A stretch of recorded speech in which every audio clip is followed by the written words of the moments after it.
Students, welcome back to this live episode of the Masters of Wrestling. You are now part of the leaders in pro wrestling entertainment in the podcast realm, ladies and gentlemen. If you're new to the channel, make sure you smash that subscribe button. Make sure you hit the likes. Make sure you join and become a channel member. And, of course, load up your super chats. Because if you want to engage with us, if you want to ask questions, if you want to comment on what we're saying today, then hit a super chat and we'll bring you up on the screen. We greatly appreciate that.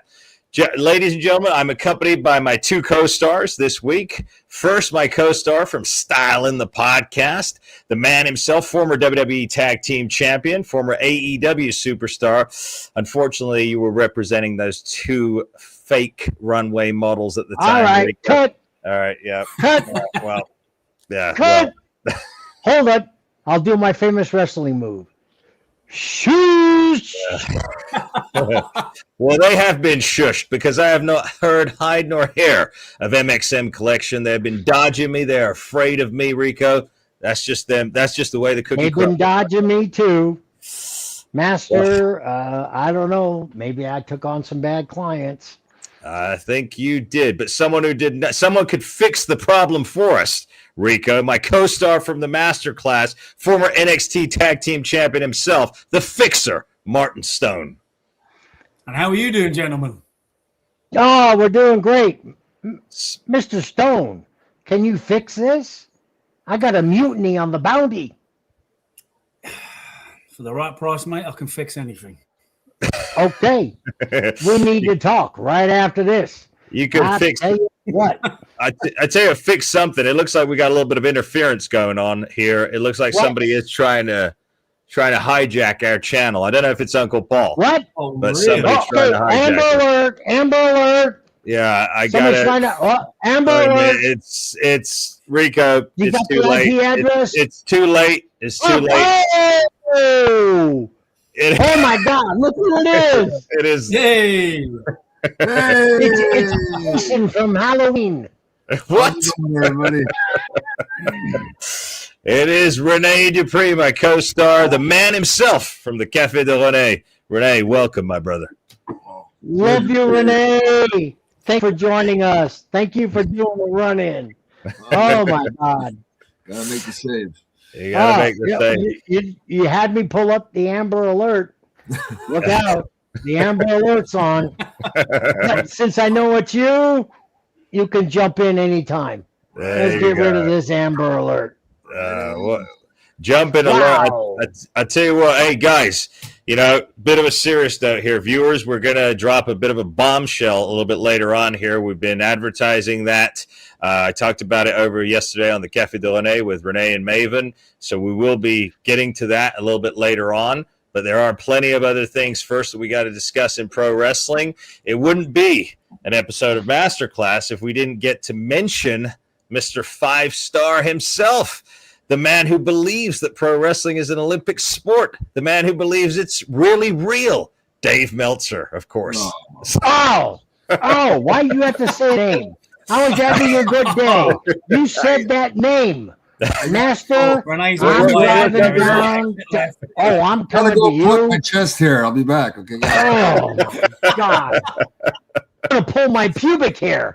I'll be right back. Even more painful, man. Jeez. How could you mention that name on such pristine podcast?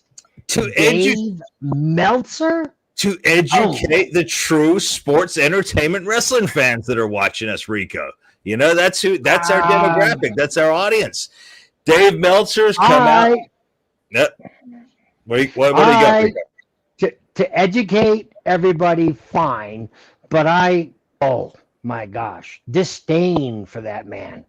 Do you know that man put in his observer that I had the worst wrestling gimmick in history? Yeah, Martin, can you believe that? In history? History. Oh, my God. Come on. Do you listen to the people, Mr. Meltzer? And I say that lightly. Meltzer. Do you listen to the people? Come on. I'm here 26 years later, and I'm doing a podcast, and I've gone to conventions and signings, and I've been met just gratefully by fans and telling me their stories on what I've done and what an impact I had on them and their children. Come on. Don't you get wrestling? Why are you the wrestling observer when you don't get wrestling? You don't understand wrestling. You got your little pinions or minions or whatever you got, and they give you information and you print it.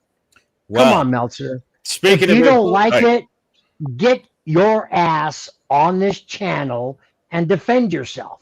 Rico. Me, the master, defend yourself, you little prick. All right. Yeah, that's what you get right here on the master class. I'm telling you, my man. Rico. This is how Rico. This is how we do it right here. This is truth personified right here. But that's exactly what we're talking about, Dave. Okay, because he says that he knows all. Right? He says he has eyes and ears in every company. So he's recently come out. He started talking about WrestleMania. Renee, we talked a little bit about this yesterday, about the abysmal ticket sales and all this. But Dave's starting to tell people what the match card is or what he thinks it is. And he's debating this and he's putting it out there. He said, oh, well, they're going to do this. They're going to do that. This match is going to happen. This match can happen. Renee, like, don't you think that's a bit of a killjoy if Dave's coming out telling you what's already going to be planned before they even publish it? Do you think that's a false step? Well, he's exposing that to a niche audience, right? Yeah. His fan base, which is, I mean, it's Now large, I'm pissed. Off come the glasses. That's it. Go ahead, Renee. I've never seen Rico this upset, man. Wow. This is the passion we have here, Renee. This is it. I tell you what, if I were Dave Meltzer, I would not want to run into Rico on a bad day because run into me, please. Nope. Please. Yeah, but he has got a niche audience that no matter I've only what. ever met Dave once. Oh, I never met him. You're lucky. You're lucky. I never met him. Yeah, I've only ever met him once, and yeah. I didn't know who the fuck he was. Excuse my language. I didn't realize who he was till 2010. I never knew who this guy was until one of the. Well, thank God for you. Yeah. Then I go back and look at some of the stuff he wrote about me. It's like, this guy's an asshole. Yeah, and that's putting it lightly. So we did a house show. We did a house show in Los Angeles, and literally someone got him in, and they were like, "Oh, hey, Martin, this is Dave Meltzer," and I was like, "Who?" Like, oh, okay. And that was the first time I'd heard of everything like that, So would you believe there's producers there now, producers that still take his opinion and for, of course. You know what I mean? And I can't believe it. I could not believe it when I was hearing my ears. Like, it's when shocking. You know what? I was told Dave Meltzer is a spoiler. He's a spoiler. Yeah. That's what he is. He's got inside connections, and that's going to go back when I appeared on your show, Rene. Yeah. People aren't trained to kayfabe. Okay, kayfabe is gone on the outside with the public. Kayfabe on the inside needs to stay kayfabe. You know what? You can't have leaks inside the circle that tells this asshole the matches and what are the outcomes. You can't have it, or else wrestling's going to lose the entertainment value. People's not, we know who wins. And that's it. So, Meltzer, you're a piece of shit. Right there. Okay? Yeah. You are worse than any bookie who has done everything to get the odds in his favor. You are not a credit to the wrestling world. I'll tell you that right now. And if you want to come talk to me about it personally, I'll meet you in Prescott, Arizona, and we'll talk about it. And I'll tell you what, you're not going to leave with a body part. I'll tell you that right now. Wow. There you go. You know what, students? A challenge has been laid out to 5-star Dave Meltzer, the man who literally thinks professional wrestling is 100% real, books it as if it's like an Olympic sport or something like that. the challenge has been made. Rico, you've challenged him. So I just did. Yep. Come here to Prescott, Arizona, or tell me wherever you're hiding on whatever rock or cave you're in, and I'll come there. Do you know? I'll tell you what. If I have to come to you, there's going to be 2 body parts missing. 2. You do live near Tombstone, Arizona, correct, Rico? I live in Arizona near the Prescott area. Yeah, there you go. But if I have to go to him, he'll lose 2 body parts. That'll make up for the plane fare. Especially because obviously pro wrestling is subjective. Yeah. Yeah. So but I mean, like, it's subjective. Like it's so it blows my mind when it's like, well, no, this is the only way that's right. It's like, what? Yeah, but like I'm saying, like the producers now actually listen to his opinion. Do you think the Blackjack Lanzas and the Pat Pattersons gave 2 shits what Dave Meltzer's? No, they were from the old school and they knew what worked because they worked for decades and decades and decades. No. The wheel's still around, folks. Right. You know, why are you trying to change something that was never broke to begin with? The simple psychology of shit, you know? Anyway. Yeah. If it's not broke, you don't fix it. Well, I was shocked to learn. Sorry, go ahead, Rene. Tony Khan's listening to Dave Meltzer, right? How's his business doing? Exactly. Yeah. Crap. He went to Vegas. They drew 1,700 people in a 2,500 seat building, and that's without comps. With comps, they probably had 1,400 to 1,500 paid. When was this, Rene? This was the last taping they had. This was Dynamite this week. Last week. Dynamite Collision together because Collision won't draw on its own. Won't draw shit. That is unbelievable, my man. These were guys 5 years ago when they first started, right? They were the hot thing. They were selling out 10,000 seat arenas. Yeah. Everywhere they went, they were doing good. Now, 5 years later, where are they? They're in the ECW arena in front of 1,000 fans. That's true. I don't even know how he's hanging on. I really don't. I don't know. It's just that TV deal. He's got 2 years left. Once that deal's up, what's that? His daddy's got a big bank account. Yeah, his daddy's got an upload of money to let his son do whatever he wants. Yeah, I'm sure he's smart with finances. He can find a way to write that off on his taxes. Yeah, exactly. Well, Jacksonville Jaguars. The Jaguars. Look what they did this year. They almost made the playoffs. So, you know, they get money for that. You know, and when the son wants a little money for his little project, daddy signs a check. Well, but he doesn't have the knowledge to do this. You know what? Thank you for letting me be on AEW, but shame on you for not letting me continue. Rico, while you're on the subject, I don't think we've ever told anyone in the public sphere how that deal came together with you and AEW, because I know the specifics. In fact, one of those little fake models approached me first to get in contact with you, and that was Mansoor. He reached out to me. I didn't even believe it was true at first. I get an email, Rene, I didn't even tell you about this. Okay. So I get approached by Mansoor saying to me, "Hi, Amir, my name is Mansoor. I'm a professional wrestler." I didn't know who the guy was. Honestly, legit. I didn't know who he was. And so I thought, it's just bullshit. Someone's contacted me about it's just a rib or whatever. But then they somehow tracked down Rico after that a few days later. But the deal and the way that it was going down, the way they wanted Rico there. Rico, would you be willing to share with us right now the financials and how, or somewhat of how they try to get you there and how you told them what for? Well, they approached me, and it wasn't Mansoor. It was Khan's right-hand man. Can't remember the name. Too many chair shots. I think I remember. Was it not Sanjay? Yeah, Sanjay. Yeah. He approached me and wanted to come. He told me he was going to pay me a certain amount. I said, hell no. No. And so he brought it up to what I wanted. And I said, well, there's a +1.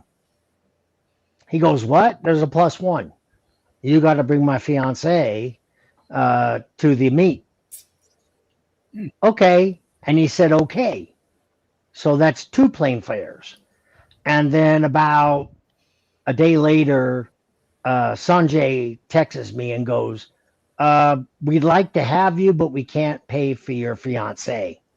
And then I text him back, I'm not coming. Split straight like that. I'm not coming. Not coming. About 20 minutes later, I got a text from Sanjay, goes, okay, we'll do it. Yeah. You know what? You're not going to take advantage of me.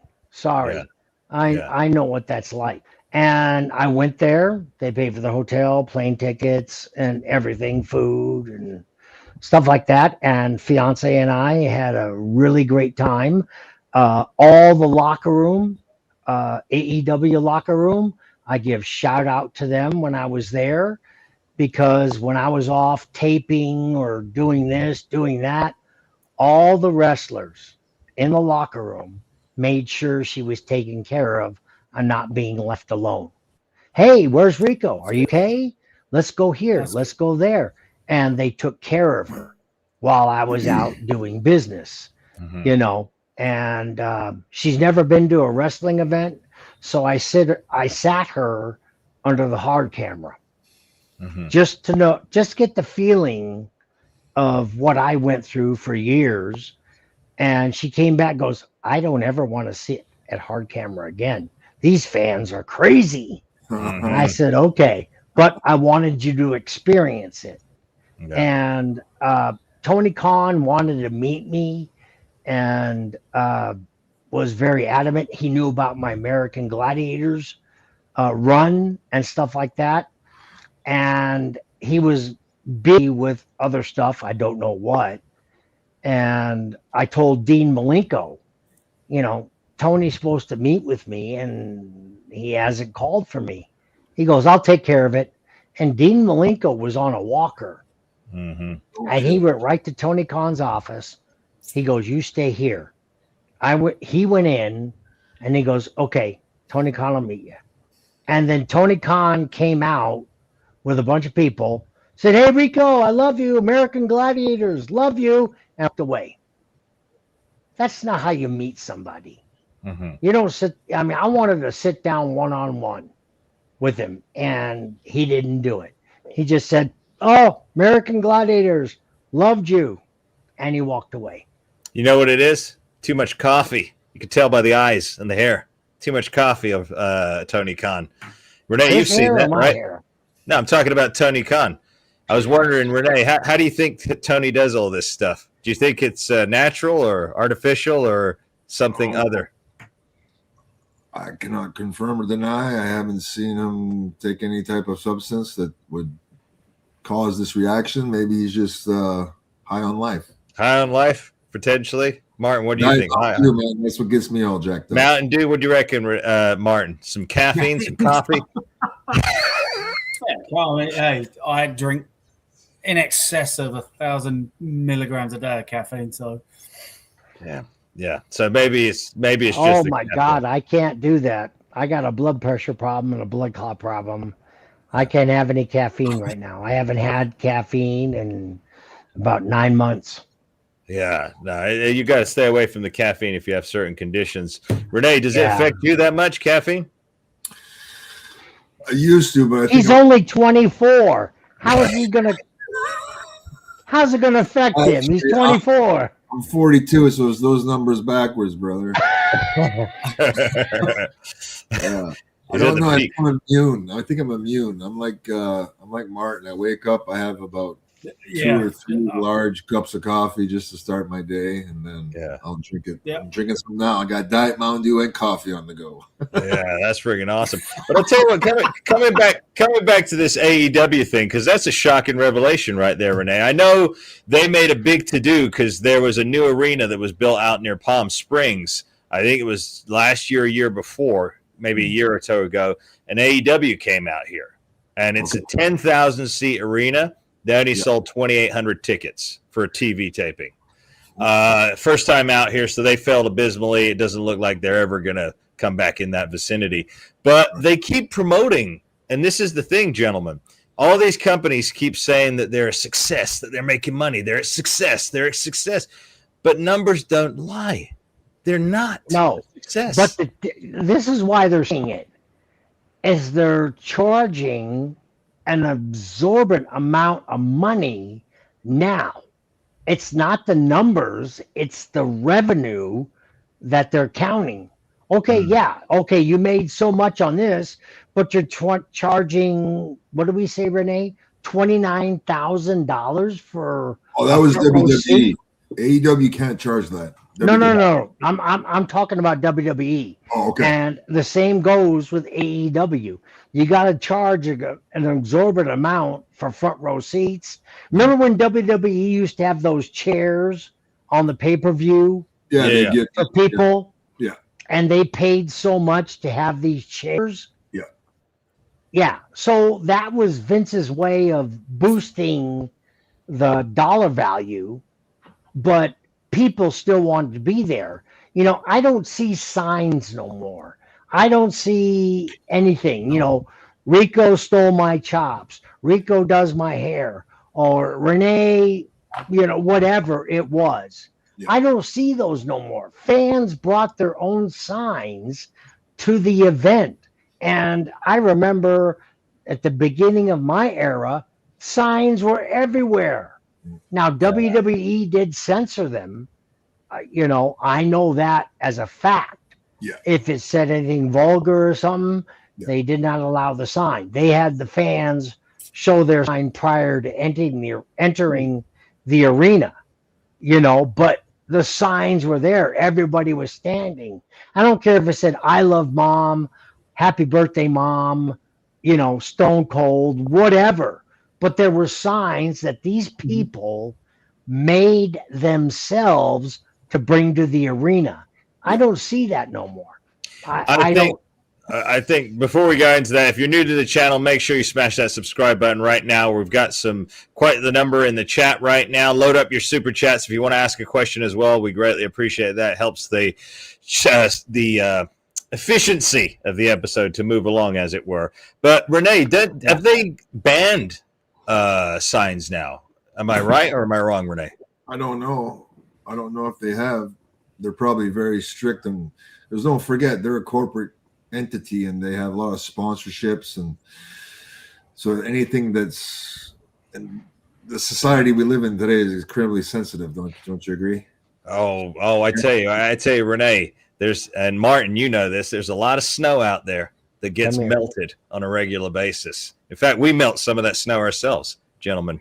But Martin, what about when you were in NXT, my man? When you were in NXT, what about the signs up there? Were there many signs in NXT at that point, or were they already gone? Not really. Just it wasn't it wasn't massive arenas. When we did the takeovers, there may have been a few, but nothing to the point of what it was like when wrestling was at its peak, when it was like you literally just like the whole entire wall facing hard cameras, just literally just plastered. But I think, again, I'm sure there's so many, hey, if you've got a sign for a different wrestling company, you can't use that. If you're saying this, you can't do that, so it's for me, the internet has taken so much fun out of wrestling now. Mm-hmm.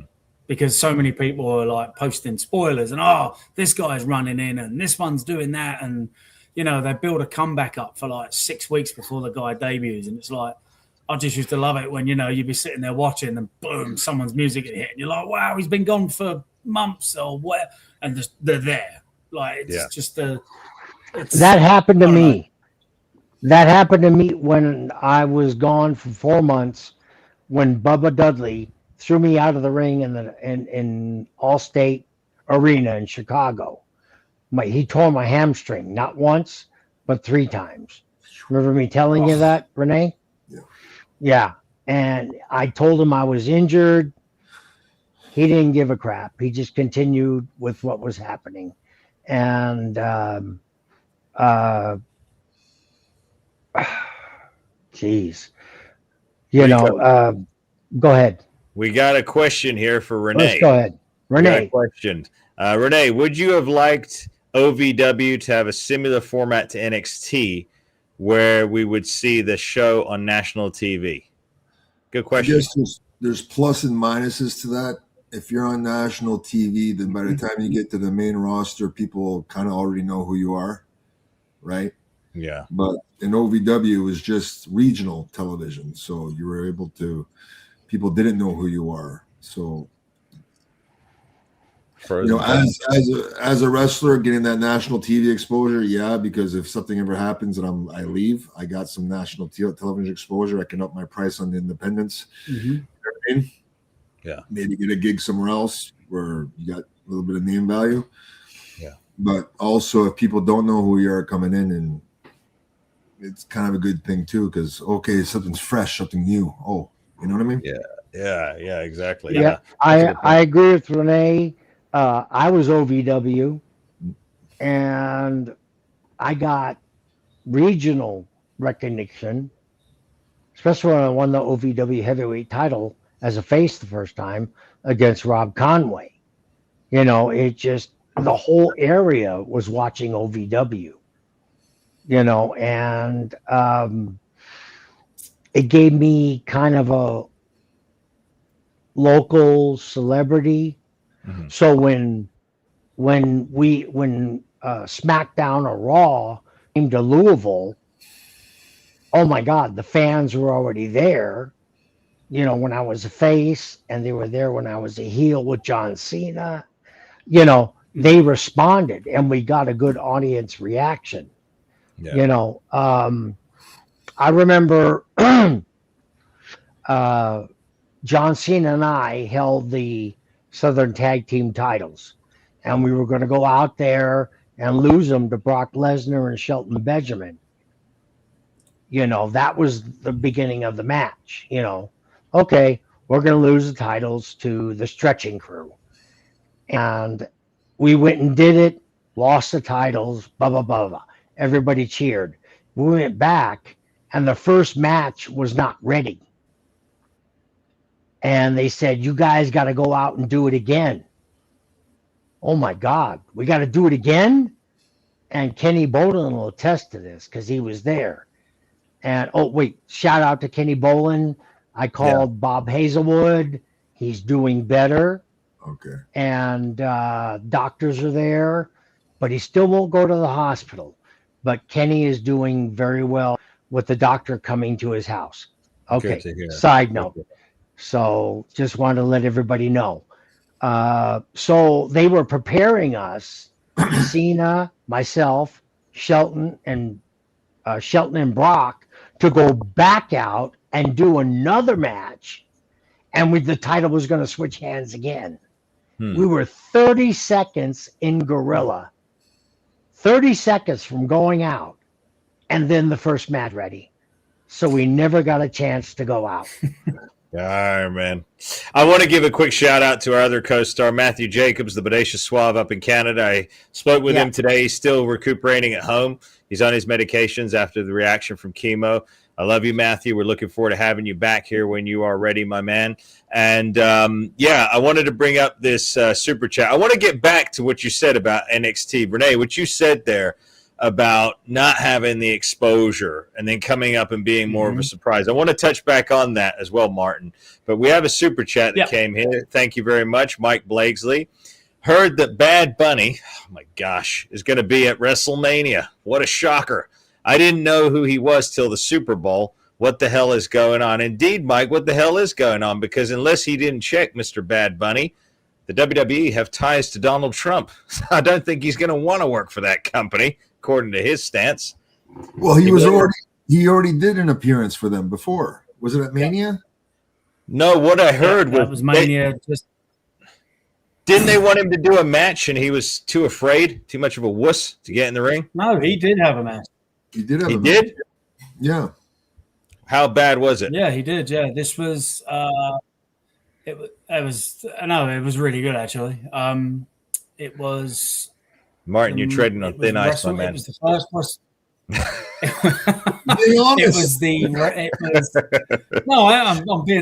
was the first WrestleMania after the the world reopened back up and fans were allowed in buildings and stuff like that. And he worked. I think it was either a tag or I can't remember if it was a tag or it was a singles, but I know Damian Priest was involved, and I thought it was good. It was good, At the end of the day, as wrestlers, our job is to get the fans to make in some way they have to respond. He had the whole place jiving. So, well, do you think it would drive him because of his musical acumen? I mean, more than likely.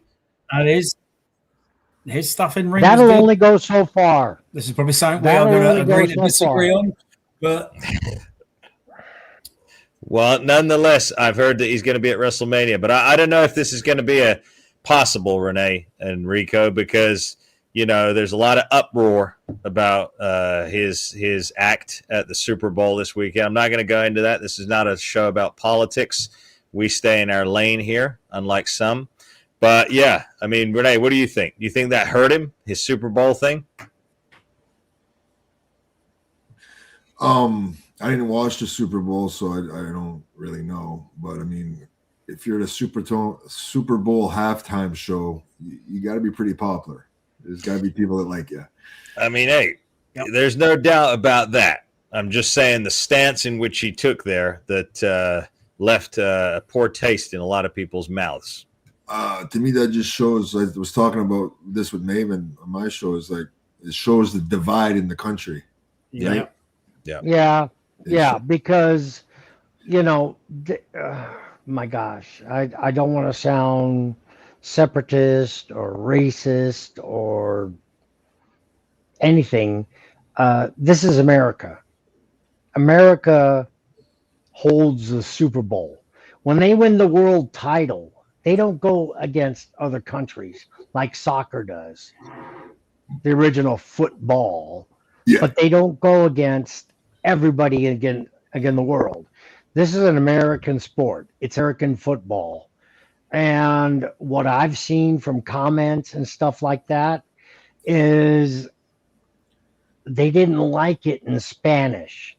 Now, Bad Bunny is a good entertainer and stuff like that. Wrestler? Nah, I don't think so. But he did what he did and got 3 or 4 Grammys. So I'm not downing Bad Bunny. He is an artist and stuff like that, but you got to know your lane, just like we do here on the Masters of Wrestling. We have our lane.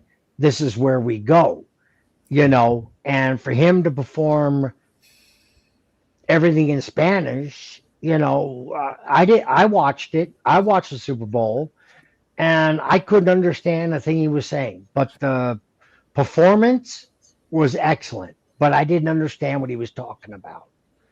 Well, I'm gonna touch on that a little bit more because Rene, you know a lot about speaking in another language, and it'd be the same, I think, Rene, si nous on parlait en français maintenant et les gens ne comprennent pas ce qu'on est en train de dire. On peut dire ce qu'on veut. Tu vois? Hey, Amir, right. Do not order spaghetti and meatballs in French. That's what I'm saying. So it's the same, but we have a super chat that came in, so I want to bring this up on the screen before we continue with this. From Chris again, Emir, you're thinking Travis Scott. That's it, that skinny little twerp. Bad Bunny had a couple of matches, team with Priest versus Miz Morrison, a great hardcore match against Damian Priest. Well, okay, all right. Well, I'm glad. Thank you for correcting me on that. I think Damian Priest is a good performer. The Miz, I think he's just so-so. Morrison, met him in person, total piece of garbage. But that's my opinion. But yeah, like that's how you really feel. Renee. You just don't want to make any new friends, do you? Catching grenades right now. Catching Go, grenades. Renee. Go, Renee. I'm on your side. Renee, I'm my on man. your side. Renee, my man. It's like I said before. What did I say when we first started this podcast? The leaders in pro wrestling podcast entertainment. The key word is entertainment, Renee. So again, that's what brought wrestling to the dance, right? It was sports entertainment. If we're all robots, but we speak the truth on this podcast.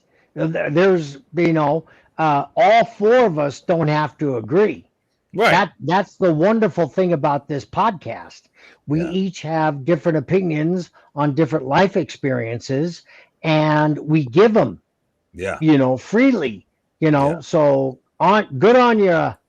That's Australian for you, Rene. Good on ya? Good on you. That's Good on you. Australian. We got another super chat came in again from Chris. Thank you very much, Chris. Chris, you should join and become a channel member, my friend. You'll get a free Please. question every single live stream. It's just $4.99 a month. Please. Martin, how much did you help with the whole angle involving Pat McAfee, and were there any talks of doing more behind the scenes in WWE? So yeah, that was when Swallow first so that and whole then talk, run Martin. with Pat was when so the whole angle with Pat was when we won the tag titles. Pat was an absolute gem to work with, considering what he's been and who he is and what he's done and stuff like that. Super successful in the world of American football. And at the time he was doing, I don't know if he still does it daily. I'm not sure because I haven't watched it. But at the time he was doing his podcast daily. So he would literally jump in his jet. He would fly to the performance center. And then obviously we would, he'd get there around like 4 or 5. And then we would just, okay. It was a good time period then because it was pretty much, we just got like the working ideas of what they wanted. And then we actually got to have fun with it. Yeah. So it wasn't the usual, okay, this has to happen, this has to happen, this has to happen, this has to happen. In terms of and helping with that, it was a huge group effort. Like we all pitched in with that. And it was a super, super fun time. In terms of working behind the scenes, after I got my shoulder re-injured, I got made a coach because I was told I was too old for TV, and then they fired me a month later. Yeah, wow. Yeah, it's not. Again, everybody's it's not all it's cracked up to be. We got another super chat come in right here. I'm hesitant, gentlemen, to bring this one up on the screen because this one's going against me, against the master. So, but I'm going to give an answer to this. Bad Bunny, I guess that's what the BB stands for. When wrestling is more over than 98% of the roster. Well, I'm going to tell you why. That's because he's a recording musical artist. He's known Grammy winner. Grammy winner. If that means anything anymore. If the Grammys mean anything anymore, Rico. But yeah, he is known around the world, and WWE superstars are only known in their sphere, in their circle, and that's only 3 million worldwide, by the way, ladies and gentlemen. That's the average count. Renee, am I correct? 3.2 million watch the pay-per-views are average? That was for the Royal Rumble. Average. WrestleMania was around, the first night was around 2.8 or 2.9. The second night was around 2.5 or 2.6. That's the last year. This year, the Royal Rumble did about 3.2, the same as last year. Okay. Yeah. So we're looking at those numbers are about correct here. We got a new channel member as well. Master. I have a guy named Don MYTE. I don't know how to donate. Can you help him? Where is this? I don't know how to donate. First, let me shout out Chris. Chris just became a new channel member here on YouTube. If you become a channel member, thank you, Chris. If you become a channel member for just $4.99 a month, it'll get you a shout out and a free question every single live stream, plus access to our members only section. And Martin, you and I have got a doozy coming up this week about everybody's worst actress, the daughter of Dwayne Johnson herself, Ava. So looking forward to dropping that for our members.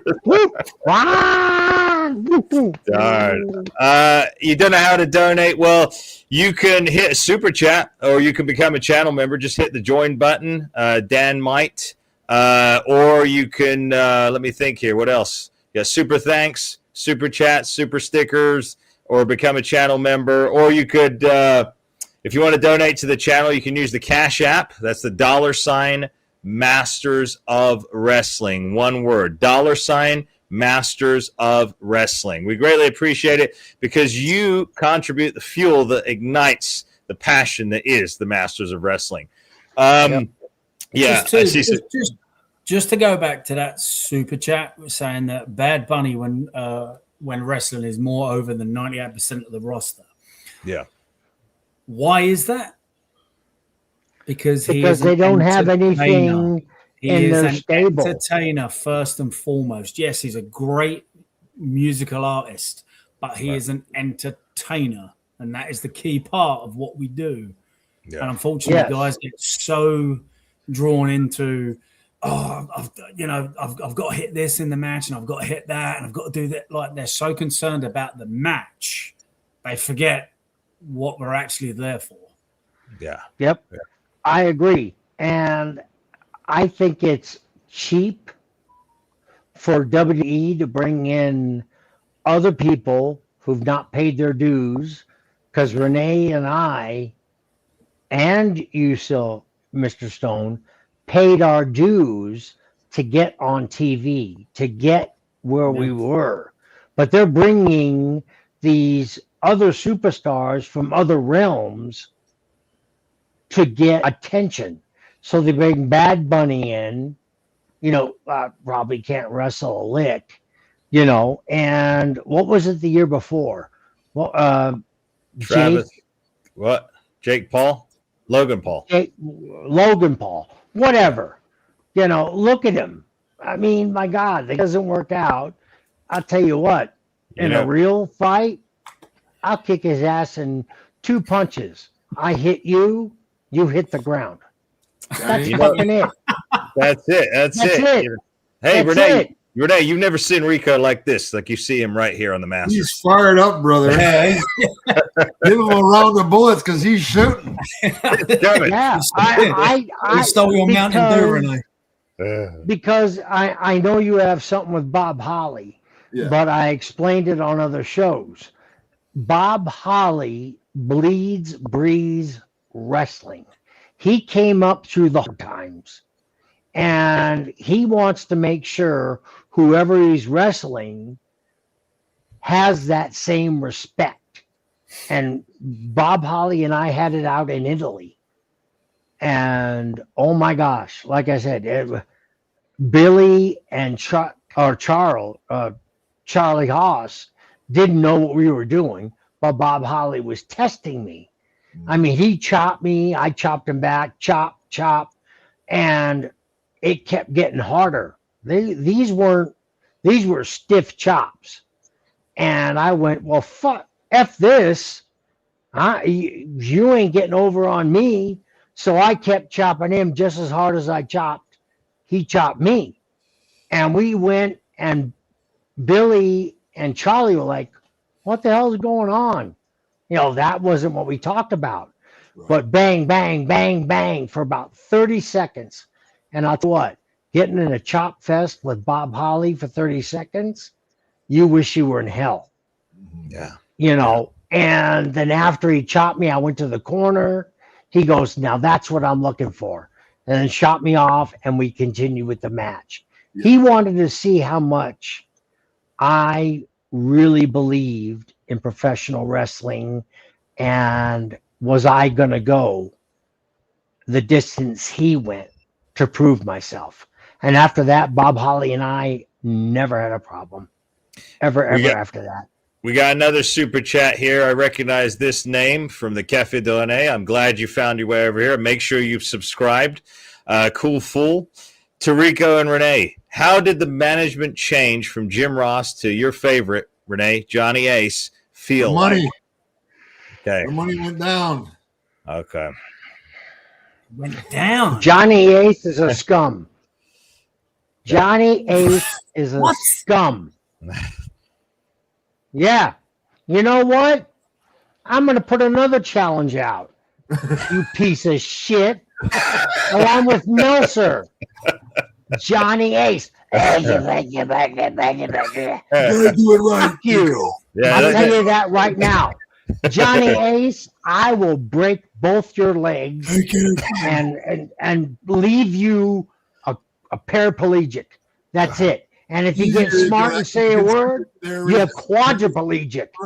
I'll tell you that right now. You are a piece of shit. You really are. And I know something that I'm not going to say here. Oh, But wow. what you did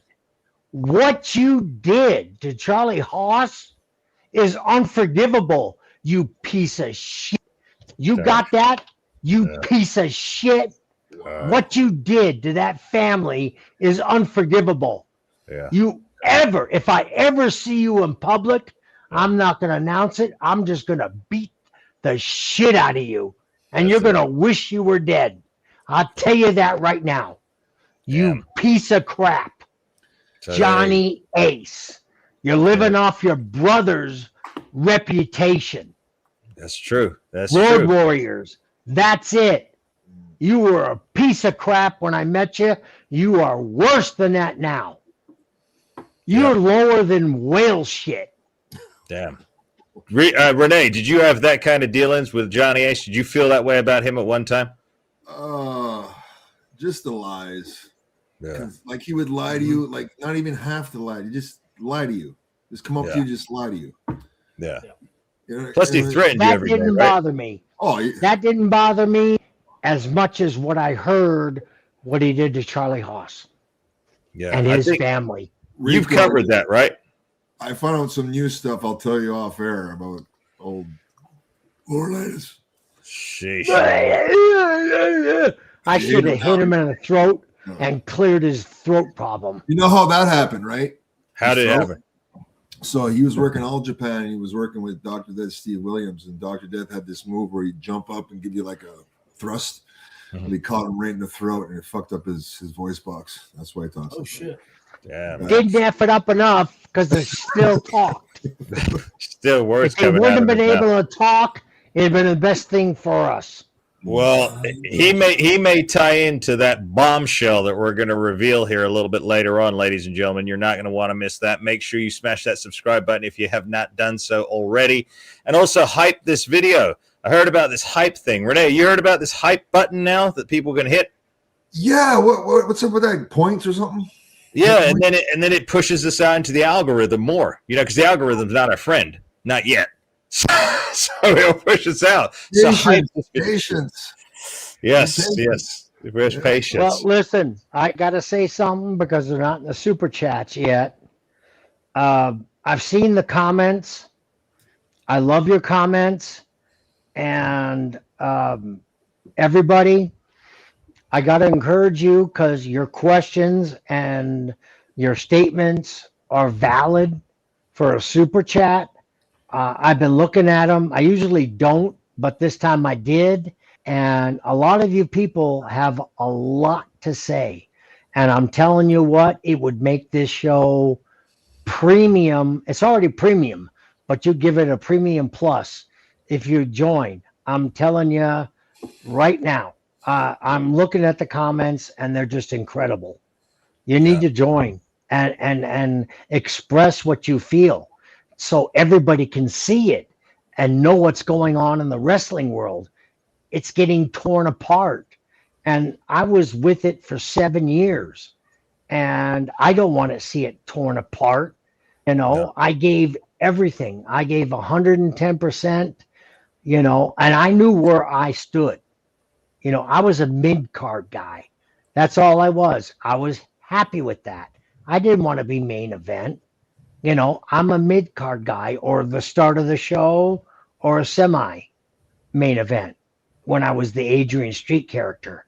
So I encourage all of you that are just making comments, get on the chat, hit the button, let us talk about it because you guys out there are very smart. I am reading all these comments. Yeah, that's why we're here. I echo what Rico's saying. We're here for you. We are here for the sports entertainment contingent. We're here for that lapsed wrestling fan, or we're here to be the voice of the voiceless. You know, things don't happen unless you speak up. If you go along with the status quo and just accept what is, that's why we're in the state we're in. That's why pro wrestling has turned into what it has. The other day, gentlemen, I heard something quite shocking. And I'm going to give him a character right now. Seth Rollins says, believe it or not, Martin, Rene, Rico, it's hard to be a heel. It's hard for him to play a heel character. He doesn't know how to. Hold gentlemen. my Mountain Dew. I'll show you how it's done. Now you're talking to somebody who was a heel in the well. First, I was a face in OVW, and Kenny Bolin convinced Jim Cornette to turn me heel. And I've already said this. Jim Cornette gave Kenny Bolin 6 weeks to turn me in heel. I was a heel in 3. Yeah. That was it. And then when I was a heel as the stylist, they put me to this Adrian Street homage, and they put me out as a heel, but it didn't work with the audience. They loved all that funny stuff I did, and you know personally, Rene. Yeah. Smacking the booty and all that stuff. It turned me into a face. So Vince couldn't help but turn me into a face. It's easy to go heel. Easy. It's easy to go face. You know what it You know- means? You know what it means, gentlemen? It just means that Seth is not the professional that he's been masqueraded to be. He sings along to his theme song when he comes to the ring. Of course, you're singing along with the fans. What does that make you, Martin? Does that make you a heel? Exactly. I've got the best character. You want to hear it? How to make him the best villain, the most hated guy.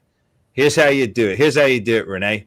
Yeah. You know his wife. His overbearing wife, Becky Lynch. So Shit. you start creating vignettes backstage where they're at home, or you do scenes of them at home, where she snaps her fingers and he jumps to attention and goes and does whatever she says. And then he starts to accompany her to the ring as her valet. Then he starts embracing the term Mr. Becky Lynch. You make him the biggest sap, the biggest, the guy who just does everything. She wears the pants in the family. You got yourself a great friggin' heel. You've got yourself a great entertainment product. Am I wrong, gentlemen? Am I wrong? Is that not a good idea? Come on. No, but he's got to interfere in the matches. He's got to interfere in the matches. And when he's in trouble, he's got to reach to the back. Becky, help me. Because he can't get it done himself. Rene, what do you think about that genius idea, my friend? Someone in the chat saying that was Mike and Maria Kanellis' gimmick. I didn't watch it. Is that true? Is it? I don't know. I didn't watch it. Hey, everything goes around in the universe. Yeah. Everything goes around. What's old comes around and becomes new. Yeah. Everything. It doesn't, if they play it right, they can do it. He's just got, Seth Rollins has to have the mind that I'm going to be a heel.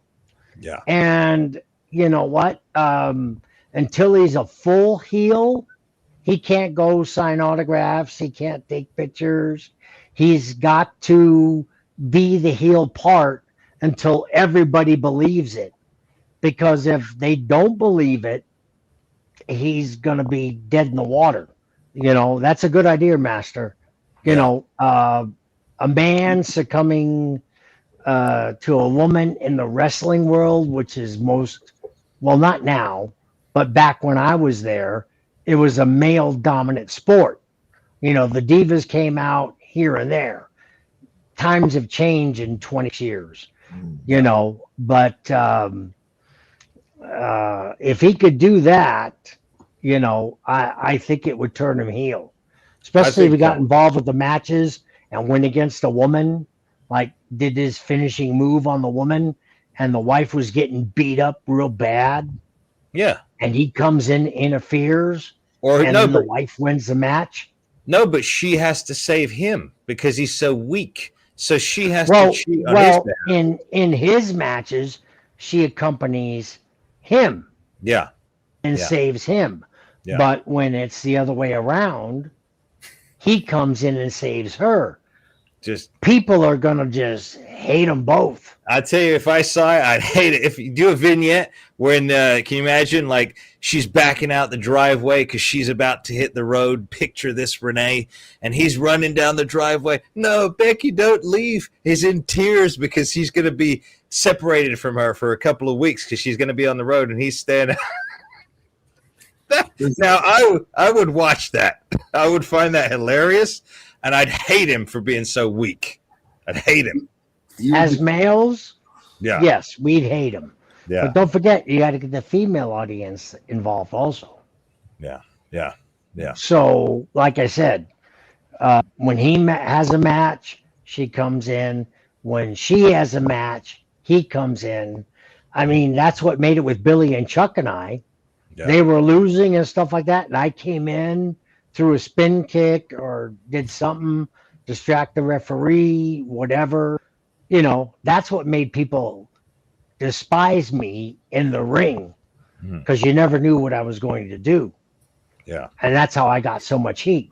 Same thing with 3 Minute Warning. God rest both of them.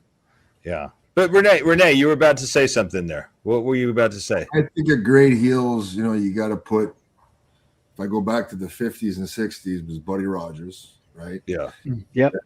Bobby Heenan. Yeah. Yep. And you got guys like Ric Flair who copied Buddy Rogers. What did they all have in common? They were all cowards. They begged off from the babyface guy. Who does that anymore? True. Nobody. Nobody. Nobody. Exactly. A heel is supposed Nobody goes, oh, please don't. A heel is And supposed then to lie, cheat, and be a coward Yeah. Yeah. when the time is right. Yeah. It's Yeah. all very simple. It is very And simple. that's where the house shows come in. Yes. That's where they come in. You work on your character Yep. on a non-televised event. You Well, know, and you develop it, because you get the reactions from a house show audience, and you know what you do right, you know what you do wrong, and you know how to amp it up if you listen to the veterans on how to get over as a heel or a face. Like I told you, everybody, why'd I grow these sideburns? Because Raven said, what do you like, heel or face? I said, I like heel. He goes, then do something about your face. Yeah. Well, it's funny because I said, what's that mean? He goes, you're too pretty. Mm-hmm. it's funny. It's funny we're on this subject because I told Martin right away. Martin knows I was doing some polishing work with a private wrestling trainer this past weekend. And I was very adamant to hold out until I found the right guy to work with. And this guy, exactly what you said, Rene, the whole thing was working on the character, not the damn moves, the character, the way he acts, the way he reacts, what he's going to do, everything. Is he a heel? Is he a face? It was all discussions, all psychology, which is not really getting taught prolifically anymore. Martin, you can attest to this. You've seen some god-awful places out there that drill, factory machine. You've got 500 of the same damn wrestler. Nobody special. And I mean, obviously at some point the bell's got to ring. So you kind of have to know what you're doing in terms of, obviously so you're safe and stuff like that. But it's too far that way where there's no... Okay, how are you going to sell what you're doing to the public, to the people that are buying the ticket? I mean, it's not something I was really trained in, but when you watch wrestling, you're drawn to certain characters. So, this is why there should be a certain point. There should be guys. As I've said before, I understand why people are going in that direction because that's what they're watching on TV. We had the luxury of coming up in a time period where, there was characters every week. There were storylines every week. Whereas, you get snippets of storylines and you get glimpses of like, oh, this is going to be great. But then it disappears just like that. So I understand why people are trying to train that way. But, hey, guess what? They've already got 50 of those. How about you do something different? So that makes you the standout and makes you the only one that's doing that. Exactly. But at the end of the day, like I see a comment right here, WWE is trash right here in the comments. We're not just going out on a limb making this up, students. This is actual fact. Rene told you about the stats from AEW last week. What was it again, Rene? 1,700 people in a what capacity arena? 2,500. and It was like a 17. ballroom or something. Yeah, but that's not counting giveaways. You know, they give away tickets for every show. You know. Yeah. They did the same at TNA. Yeah. Paid $1,400-1,500 maybe. Right. Rico? Yeah. There, for everybody out there, there's different moves for a face and there's different moves for heel. Yeah. You got to know that.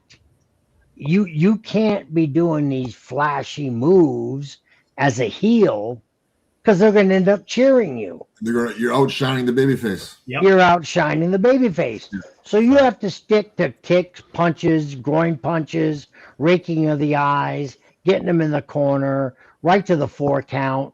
You got to listen to the ref because he's counting. And Vince always said, if he gets the 5, that's it. And that's on you, you know. So you got to grind the babyface. You got to do everything dishonorable in a fight to ground that babyface. So when he does his comeback, everybody is standing up and they're waiting for that babyface to take the victory. You know, and then that's when the heel sometimes grabs the tights, puts his feet on the ropes or whatever to get the victory, you know. But you as a heel, whatever the outcome is, whatever, when I was there, Vince decided who was going over, you have to do your part as a heel to make you heel. Yeah. You can't do this shining stuff because it's not going to resonate with the audience. Not going to do it. So, Seth, I'm telling you, are you a face or are you a heel? Decide. You can't be a tweener. You can't be this and that. You can't be well liked or hated. You got to decide what you want to do for your career. If they want you to be a heel, be a friggin' heel.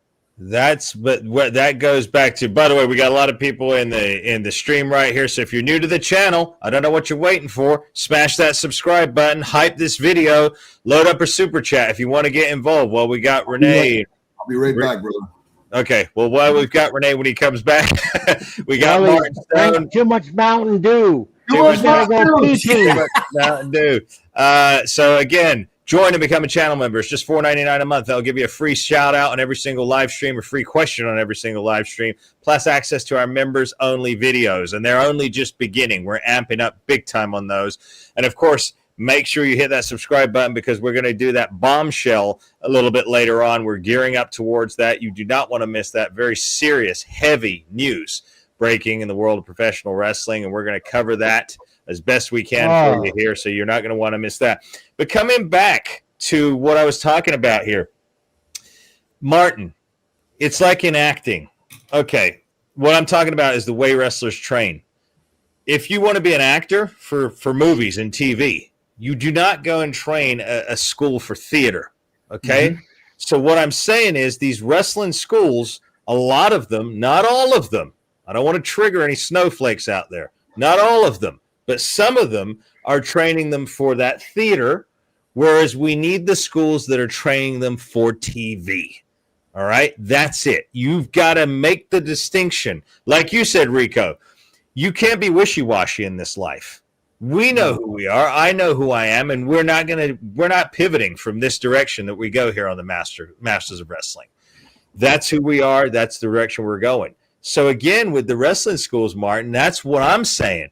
You've got wrestling schools training people for theater, basically to go and work in bingo halls for $50 a pop on a weekend. And then you've got the others, rare as they're becoming, that are training and preparing you for what? To become a TV star. There's a big difference between becoming a pro wrestler and a TV star. And that's what they're missing the boat on. Like someone said here, no facial expressions. They don't teach them any of this stuff. They don't teach them. I've been in places. They don't teach them passion for what the character is. Rene. No. Yes, sir. Rene. Yes, sir. Did everything come out okay? All the pipes are clean, brother. See it? There it is. That thumbs up is coming up again. How does that work? That only works for you. Hey, Come on. Renee's bladder is clear. We can continue. Yeah. Renee, did you catch what I was saying? Odin. Did you catch what I was saying about the difference of schools? And like, if you're an actor, you train for theater or TV. It's the same in wrestling. You can train to just be a wrestler, but there's a big difference for TV. You know that with OVW, right? Well, Odin. That's the reason I believe they're Odin with TNA, just to get more guys used to television. Mm-hmm. Yeah, that way they're when they're ready, boom. So they got the NXT, they got the TNA, which is smart on their part, right? Yeah, and I heard the TNA ratings were up too. They were up to like 241,000, which I believe is on par with Collision. Oh yeah, it's probably surpassed Collision almost now because Collision was 219. Yeah, they're only less than a month in, so that's positive for them. Yeah, I mean it's good for them. You know, Rico, WWE have been babysitting TNA now, basically grooming them to be their second in command. Or if they do, when they pack up ship and go to Saudi, we've hypothesized, Martin and I, that could be another landing spot for my Uncle Paul. Because if Dwayne, the Tooth Fairy Johnson, if he pushes him out, if he really does get him out, and where's Uncle Paul going to go? Where are some of the stars going to go if they go to Saudi? If they start producing out there, what do you reckon? Yeah, Rico? but with the audience right now, you can't produce a television show. Not like America. Can't do it. Americans are already into wrestling. Right. Like I said, when Renee and I were back there were signs everywhere. I didn't see one sign at the Royal Rumble. Not one sign. Well, I barely saw fans for that matter. Yeah.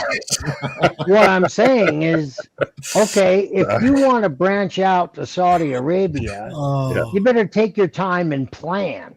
Yeah. You know what? Your base is the American and Canadian and a lot of other countries that are England, our homeland, Martin, the old country. Yeah. They know what WE should put out and will be putting out. Yeah, I just don't see going to Saudi Arabia is going to put a boost in this unless they have knowledge that I don't know, but just being there as a bodyguard and stuff like that, I know how people are. Yeah. It's not an extrovert society. It's an introvert society. They stick to themselves. The women are clothed, covered, barkas. It's not like America or Canada or England or anywhere else that tunes into WWE.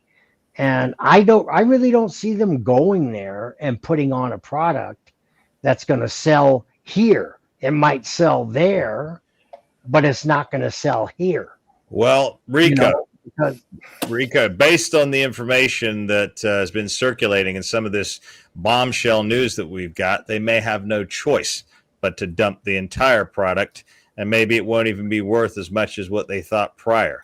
If this then that's their fault. In the stock market, you go big or you go under. That's it. I had a father-in-law that was on a seat on the Chicago Mercantile Exchange, which is big bonus. He made a bad investments on a couple things, and holy crap, lost his seat, lost everything on one bad decision. Well, that's what happens, man. I mean, look at The Rock's daughter. Look at Ava. Few bad choice words in the public. She's gone, man. She's done. She's toast. Tried to lie her way out of it, say they didn't offer her enough money. We know the truth. Cool Fool's got another question for you, Rico. Does Rico have any memories with OVW's Booker? YouTube is not letting me type his name. Interesting. Who was the Booker was Jim Cornette. Oh. That's the Booker. It was a joke. Oh, well, he made everything. He made OVW TV with the backing of Danny Davis and OVW's stock, and I've said them before, Rob Conway, Nick Dinsmore, Flash Fanigan, Doug Basham, Danny Basham, Trailer Park Trash, and I'm probably forgetting a few, but those are the guys that taught the Ruthless Aggression how to wrestle, how to be characters, how to do the moves and make meaning to them. That was Cornette's brilliance. Mm-hmm. And Bill DeMott in Power Pro Wrestling, because I told everybody before, I held OVW, Power Pro Wrestling, and Heartland Wrestling Federation's titles all at the same time. I was heavyweight champion of all three developmental, and I learned from each person. Mm-hmm. I mean, there was times where Danny Davis and I, when it was dark, everybody was gone. Danny Davis would work out with me in the ring and tell me things to do, psychology. This is the nightmare Danny Davis, not the referee. This is the original Danny Davis. And that meant so much to me that he would take his time to teach me away from everybody.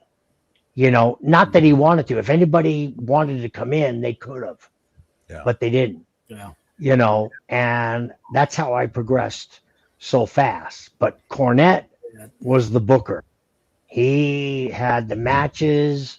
And like I tell you, out of all those years, I messed up once. And good thing I had Kenny Bolin when I was a heel, because Kenny understood Jim Cornette.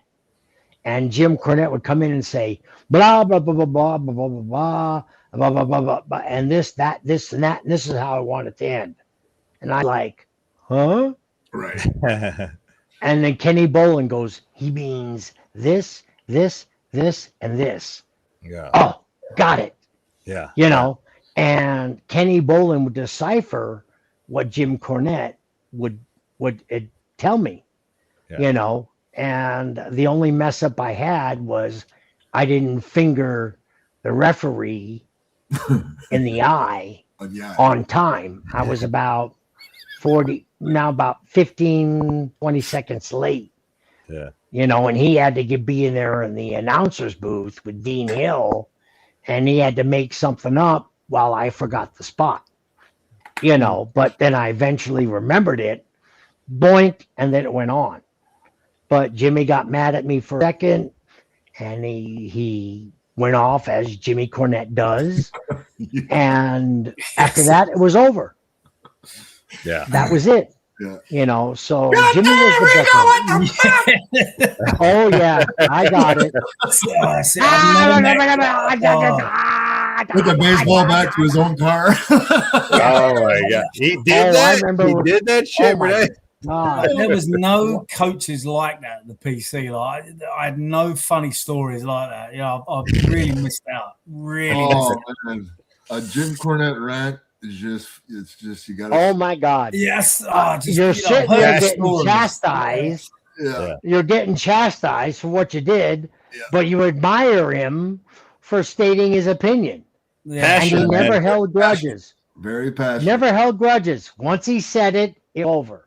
Yeah. I remember us going down to, oh my God, what was it? The Southern with, oh my God. Southern Wrestling was a famous, I can't remember the name, but we went down there. I was wrestling Mark Henry, and there was somebody there that Jimmy didn't like. And Jimmy got a baseball bat out of his trunk and was chasing this guy, chased him until the guy ran on the roof, and Jimmy was trying to climb the ladder, and I grabbed Jimmy. Go, Jimmy, the cops are going to come. from my law enforcement Right, background, exactly. and I'm holding him down, and he's struggling. But I was 238 pounds, and Jim's like 190, wet. Yeah. So I held him, and I made sure the baseball bat was down. I was like, "Don't do this, don't do this," and he listened, and the guy stayed on the roof. Oh, But, great. Jimmy could go off. No, no fun stories like that. None whatsoever. Darn, man. Well, I tell you, we got another super chat coming in, but we got people coming in and out of the stream. If you're new to the channel, hit that subscribe button. I got a little goal set for us here. We want 20 more subscribers by the end of this live stream. So if you're new to the channel, Why hit wouldn't that you subscribe. Look what we're talking about. Nobody talks about this. Nobody. No. Rene, Mr. Stone, you, and of course, me. Exactly. We got a super chat coming in right now. Oh, hold on one sec. I hit the wrong one. Forgive me here. Let me bring this down here. It scrolled up there. Okay, this super chat is coming in. Until the consumer stops buying tickets or subscriptions, Netflix, WWE not going to change their product. Why fix it if it's still working? Very wise words there indeed. Exactamundo. But they're living off the past. True. These subscribers are living off the past. When they start seeing what's coming forward, they're going to decrease. They're, especially like I said, charging $29,000 for a front row seat, and you're going to call that revenue? Okay, that's revenue. That's not a person count. Right. Not many people can afford $29,000. That's criminal. The Super Bowl's not even that. Is it, Rene? Do you know the Super Bowl numbers? Brother, I'm Canadian. Of course he doesn't. Martin, do you know the Super Bowl numbers? I do not watch futuristic rugby, so. No. You know what? And to be on Rene's side, I'm half Canadian. Yep. My mother was born in Vancouver, BC. Stick together here. Stick together, pal. That's it. Yeah, we stick together. You're part of the Commonwealth, sir. Exactly. The British rule is true. Yeah, you were all part of the British rule here, man. Hey. Yeah, but the nice side, the good side of Rico the Stylist comes from my French-Canadian mother. Oui. The Sicilian side comes when I have to solve problems. It comes when you go off on a fucking rant on Johnny Ace. That's it. Oh, man, I mean it. I mean it. Yeah. Both of them. Meltzer and Ace. You know what? I'll make it fair. You both come at the same time. Oh, there you go. Come at the same time. There you go. Now I don't care. I'm breaking something. That would be marquee right there. Dave Meltzer. Who was the other guy you mentioned just then? Johnny Ace. Stacking them up. Yeah, stack them up. Put them in a ring. You may as well just WBA, WBC. I don't give a crap. MMA. Whatever it is, I'm going to destroy you both. Nah. Bare knuckles. Way more fun. Well, they like that kind of crap. They sell that death match bullshit, don't they? So they know all about that. Unfortunately, it could probably be a death match. Yeah. Quite literally. I don't know how old Dave Meltzer would report on that one. Hey, we got a guy. Hey, I recognize this guy, Rene. He's a dear friend of ours over on the Café de Rene. Right here. It's Fiden. Yeah. Hi, Mike. In your views, what would be different about wrestling today if Guerrero's death in 2005 and Benoit's murder-suicide in 2007 never happened? What a good question. What a good question. Rico. Wow. Rene, you know how. Let's start with Rene. I don't think the PG era would have happened. Mm-hmm. I think the Benoit death was a big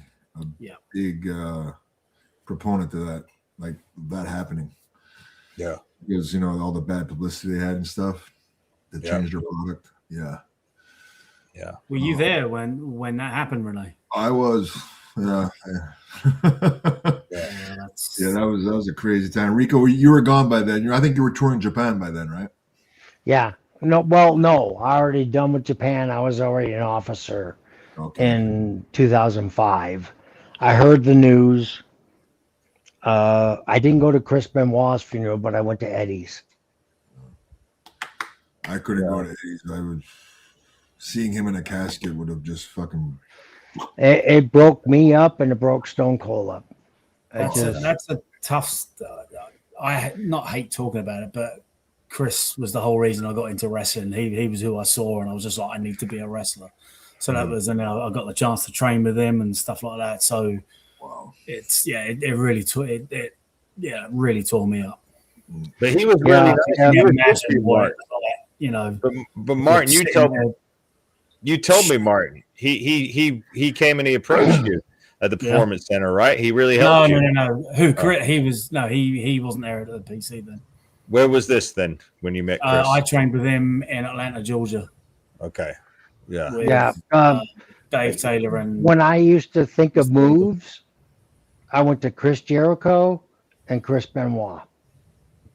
And I would think of moves in the tanning bed, and I would go to either of them and say, I got this move. What do you think? Where do you think I should put it? And Chris Jericho and Chris Benoit. Now, Chris Benoit used to chew on coffee straw. Remember that, Rene? Oh yeah. Chew on coffee straws, and he'd be in the audience section, just before the show, and I'd sit down next to him and I'd tell him, and I'd say, listen, I got this move. Where do I need to put it? And he'd lean forward and he'd chew on his coffee straws and he'd think about it, and he goes, put it here. I said, okay, I'll put it there. And I knew Chris for almost 5 years. And what happened to him threw me off. And I was learned to read people from my police background. I never saw this coming. Never. And I met his son, Daniel, and everything. Just when that happened, I was just shell-shocked. Totally shell-shocked. Yeah. It was definitely a huge turning point for wrestling. Yeah, sometimes life intervenes and changes the course of entertainment. It's done it throughout history, and I don't know if that's going to happen this time. It looks like literally just, fans are.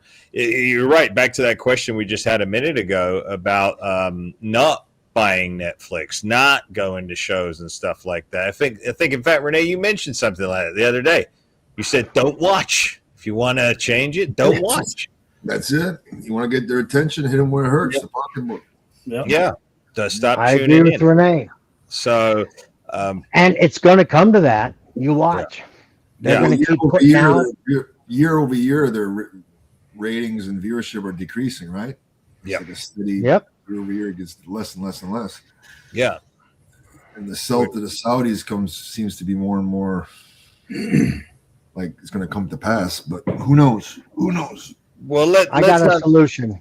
Yeah, go ahead, Rico. You know what the solution is? What is it? Bring back the old guys. To teach Yes.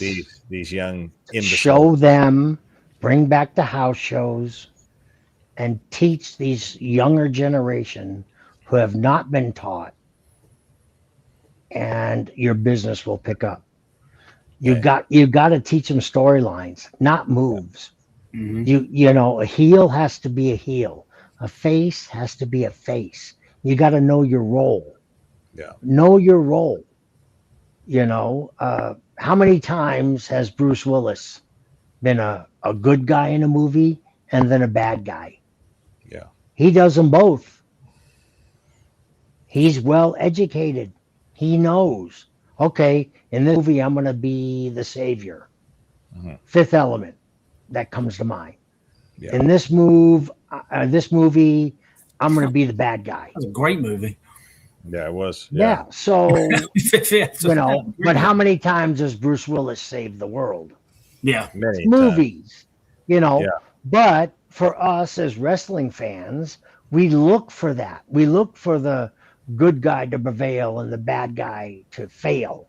And when the bad guy fails or bad guy succeeds, oh, we hate that bad guy more because they beat our good guy. Yeah. And that builds more heat. This is what they're missing right now in the WWE. All the wrestling. Bottom line is they've actually gone back in time. So the way, Rene, I send that photograph to everybody on the screen here. You did it with your new little toolbox, Rene, where you had the side-by-side from Rico's picture and today. And I showed the world how today it just looks like a glorified boxing match. There is no pizzazz, no color, no excitement. And again, and I'm thinking, viewers, as a writer, producer, that's what I do. I'm a writer, producer as well. That's what I've done in the past. So I'm thinking, if I see you, Rico, with Billy and Chuck on the screen, with the looks that you guys had, I could already figure out what your characters were without any sounds, without anything telling me.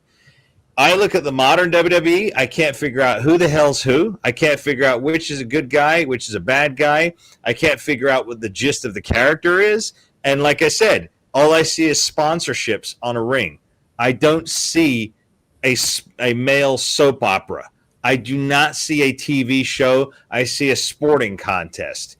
And wrestling cannot be a sporting contest because it is predetermined. So it is not an Olympic sport. Well, with Billy and Chuck and we each had our characters, and we each played our characters. So you knew who was who. I was the stylist, Billy was leading, and Chuck followed. But you understand where we all fit in. Yeah. In that saga. So one picture tells 1,000 words. Yeah. That one photo. You can see there's 3 characters performing in a wrestling ring compared to what you showed us on the other side. I couldn't tell who was who. No. Was Can't what? tell you. Yeah. Nothing. There's nothing to it. No. But when Billy, Chuck, and I stepped in the ring, you knew who Billy and Chuck was, and you knew I was their evil image consultant. You knew going to get involved. We'll do one better. We'll do one the same, Rico. Look at Rene Dupree. You know, back in the day when I was watching Martin. In fact, you and I were both in the UK at that time. And when Rene was on our TV airways as La Resistance, one of the last greatest tag teams, in my opinion, Rene. I'm not just saying this because you're my co-star, but I'm telling you the truth. I'm not telling you this, Rene. I'm being legit. All right. I talked to my buddy massively in a minute. No, but seriously, it was fantastic. You were the French guys. You riled up the American audience talking in French. You had the look. You had the hats. You had you had everything. The flags and the dog. And even then, when you went in to do Fifi, it was brilliant. Yeah. Brilliant. Yeah, and then they recruited an American, Rob Conway, into their cause. Yeah. Brilliant. Yeah. You know, and JR and the King put that over. Yeah. You know, I can remember JR's word. I can't think of a staunch American going over to the French side. So the commentary put it over just as well. Yeah. Yeah. Yeah. In fact, Chris, go ahead, Rene. No, that's important. Like Rico said, the commentary has really put it over. You know, now if the commentary is too worried about plugging their next sponsor or their next ad or this, you know what I mean? It takes away from the show. I remember watching it this summer. I watched it 2 weeks in a row. It was WWE Women's Wrestling Entertainment because it was, I'm not saying anything bad about the women, but I can only use so much. You know what I mean? Right. And then plus all the commercials, it's like, holy Christ. Yeah, it's impossible to watch live. Yeah, it really is. But it's like it's little other things as well. Like our dear buddy Vince Russo talks about this. I can't say enough great things about Vince Russo and JCW. Got to throw that out there right now. The last, traces of sports entertainment can be found there in JCW. If you haven't already checked out JCW Lunacy, I encourage you to do so. Rene, our buddy, Mr. Anderson, Mr. Ken Kennedy, is the world champion right now for for JCW, as you know. Is Yes, he Good. is. He became a Okay. world champion, so he's over there doing great things. But I like what Vince says because, again, like a producer-writer, even if you don't have words on the screen, a character, by their look and the way they move, should be able to tell you if you can't hear, if you were deaf. That should still translate on the screen without commentary. That's where they're not going the extra steps anymore. That you need both. You need the visual and the audio to be able to. It's like then someone's clearly defined. Then you've got a great TV show. That's when people stop on the channel.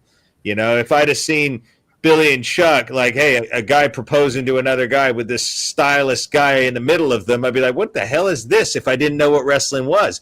But if I saw the monstrosity that is on now, I'm not going to stop. A bunch of shit. Skip past it. Because there's no hook. The visual, there's nothing there on that screen that hooks me into a story. But I digress. We got another super chat right here. See what's coming up on the screen here. Do you think the lack of steroid is in wrestling hurt it? I'll probably say yeah, because Drew, a big guy, but he's not 300 pounds of muscle. He would be considered small today. Well, I tell you what, Rene, what do you reckon? Drew's pretty big, right? If he stood against you back in 03, what do you reckon? Be pretty big? I'd look average next to him. He's like 6'6", something like that. Yeah, Drew is a big lump. Big Scottish lad. Yeah. He is him and Sheamus. Yeah, you see those guys walking in an airport, you're going to turn your head. Yeah. Especially Drew, because he looks like Conan the Barbarian now. Exactly. Like a big, thick bit. Like it's all like I've known Drew years. I had some of his last matches before he left for FCW. So I absolutely love Drew, and he was always a pleasure to work. But just there's no way would he look small compared to guys back in the day. No. I'm a firm believer in different body types. It's the circus. You got to have different types. You know, you need world wrestling. You know what I mean? It's sure some muscular fit guys, but they don't have to be all 300 pound because then it's just the same old shit, right? Yeah. Nobody's different. Nobody's special. Yeah. Right. I mean, when I was with Billy and Chuck, I was 238 pounds. Right. But standing next to Billy and Chuck, I look like a wimp. I mean, but Rico, I look Billy like Gunn a is a stylist. freak because I worked him in a dark match a few weeks ago, and he's just still, if not more jacked than what he was back in the day. Billy looks awesome. He looks absolutely fantastic. And he hasn't lost a beat at all. Lost a beat at all. But Rico. And that was the fastest guy. I did a comeback. Oh my God, you knocked him down, you turned around for something. He was already up. Yep. Waiting for the next move. I mean, he was like a freak. You're like, geez, he doesn't stay down. Nope. But he just has that knack for wrestling. That's why he's still involved. He can still play, taking bumps, giving bumps, and he has his attitude, which permeates through the whole audience. Yeah. It's just the way he holds himself. That's years of training, and he's perfected it. But Rico, again, you were 240 pounds. And again, how tall are you, Rico? 5'11". Okay, 240 pounds and 5'11". 6 foot with the boots. Okay, 6 foot, give or take. Rene, how much did you weigh at your peak, and how tall are you? 6'3". I was probably 270, 275. He was big. I know. Okay. I wrestled him. Okay. Right. So nowadays you have guys around 6 feet tall or maybe even taller than that, and they're barely pushing the scale at 200. Now, again, they could be lean and in shape. True. Right. But, this is pro wrestling. I was talking about this with my private trainer the other day. I was saying how a lot of guys don't even work out anymore. And it's evident. You can see it on the indies. They don't even go to the gym. I don't know what world they live in. Martin, you've seen this too. Mm-hmm. Guys that look like they just literally fell out of bed and strolled into the bingo hall. And that's, that's about as best you're going to get. They wrestle in Adidas shoes with kick pads on them, right? We know about kick pads, don't we, Martin? But nonetheless, it's stupid. You're in a physical sport. You should have some degree of muscle mass to protect you from injury. Who is it? I didn't know, Rico or Rene. Were you telling me, or I heard you say that because of the muscle in the neck, it protected someone from breaking their neck? Who was that? Was that you, Rene? Who told me? Shooting star press. So it was Brock Lesnar, right? He could have broken his neck. Kurt Angle broke his neck. Yeah. Kurt Angle did a moonsault on Bob Holly, broke his forearm, and Bob continued the match because they were doing moves they weren't familiar with. Right. Now, me on the moonsault, as a heel, I perfected it because I always missed. So I preferred the moonsault. But when I was a face. Rico, if you hadn't gone to the gym and you were 6 feet tall, 5'11", and you were 170 pounds, you'd be broken in half. Yeah. No. I had to work out. And like I said, at my late age, I debuted at 40. What's the use of me taking steroids? I would have never been as big as Batista, Triple H, none of them. So Rico, hold on, Rico. So you're saying that you would not take steroids to be like them, but you're using them in the same breath. Are you suggesting that Uncle Paul and old Dave, the man who likes to play with puppies and dress up in pink shirts these days, are you saying that Batista? Well, pink's okay. Yeah, careful. Well, God. No, don't tell me to be careful, Martin, all right? But you're saying that you're suggesting that they may have been artificially enhanced. Is what no. No. Stop. Yes, everybody was artificial. But after the age of 35, your own testosterone depletes. Boom. Okay, you know that. Yeah. So I was under TRT, under a doctor's care, just to bring my testosterone up to where it was supposed to be. Yeah. And I was doctor prescribed, but it wasn't to get bigger. It was just to keep my athleticism, my joints, everything, so I'm not saying I never took steroids. What? Everybody's holding their face. Just this comment. Read the screen. What? Yes, Dave. Batista. He wears pearly necklaces these days. Oh no, he doesn't. Yes, he does. He's on the red carpet somewhere with a. Oh. Yeah. He's gone full Hollywood, man. I'm coming out. I want the world to know. Oh my God! Darn, man. I bet his theme song is YMCA. Oh my gosh, my man. Yeah, well, I tell you what, man. Oh my God. He certainly did skyrocket to the top in Hollywood. They certainly put a rocket somewhere, if you know what I mean. With the Galaxies, Guardians of the Galaxy, he played a dumb character, but he played it well. Not saying he's dumb, but he played a guy that just took everything literal. Yeah. And he played it well. Yeah. And all congrats to Dave, because I was there when he came to OVW as Leviathan. Mm-hmm.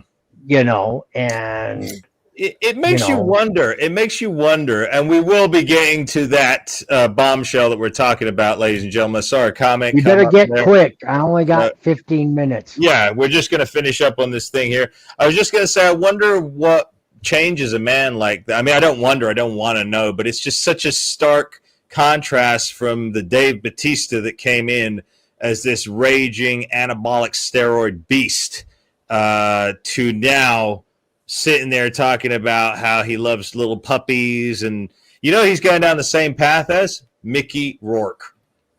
That's where he's going. That's it. Well, Mickey Rourke and Dave Batista have a totally different background. Mickey Rourke, sad story, and he made it and then dropped down, because just like who played Tony Stark on the Avengers? Robert Oh, Downey Jr. Yeah, Yeah. went down. Everybody goes Chaplin. down Great story. Good, with the what stardom, what a comeback story. and then they come back up. yeah. yeah, Okay, but they come back who they want to be. yeah. They're expected to be somebody when they're hired and stuff like that, but then life changes their mind. I know Dave Bautista personally as, a professional. He was very in love with his wife at that time. They had children. I remember when Slick Robbie D made a comment about his wife, and Dave almost killed him. If it wasn't for Mark Henry, Robbie D would have been killed way before he died. Probably a little bit of testosterone, roid rage Oh, induced as well. yeah, but you don't talk against somebody's wife. No, of course not. I mean, that's a no-no. Yeah, and Robbie D felt it was his position to say something, and Batista went off, and there was nobody that could stop him but Mark Henry. Yeah, That was it, and that was in the OVW arena. yeah. Well, So Batista is Boys passionate. will be the boys sometimes, won't they? Yeah, or the but children Batista is in some passionate in circumstances, whatever Martin. he does. Right now, he's lived a life, demanding of him, and he's given everything, and now he's going to what he wants. Yeah. Puppies. I don't know about the pearl necklaces. As the Adrian Street character, I'd say, yeah, okay. But as a stylist, I'd be like, no.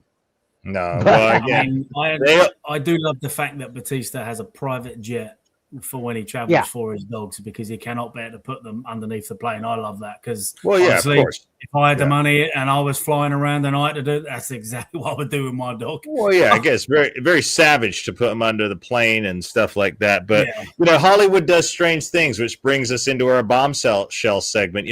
Hollywood has been known for polluting people for years. Rico, it didn't pollute you. I've been there. It didn't pollute me. We got out in time once we saw what the whole business was truly about, the scandalous world that it is. It takes men. It takes superheroes like Dwayne Johnson, turns them into the Tooth Fairy, puts them in dresses with makeup, and then they dance their little tap dance to whatever tune the carpetbagger agents choose to make them do. But nonetheless, that aside, the news is broken. The word, this is very sad news. The word Epstein has been coming out now. All you got to do is look online, and you will see that the Epstein files have now been linked to some of those in WWE. Of course, we talked a little bit about that news the other week with what was her name? Ashley Martin. What's her name?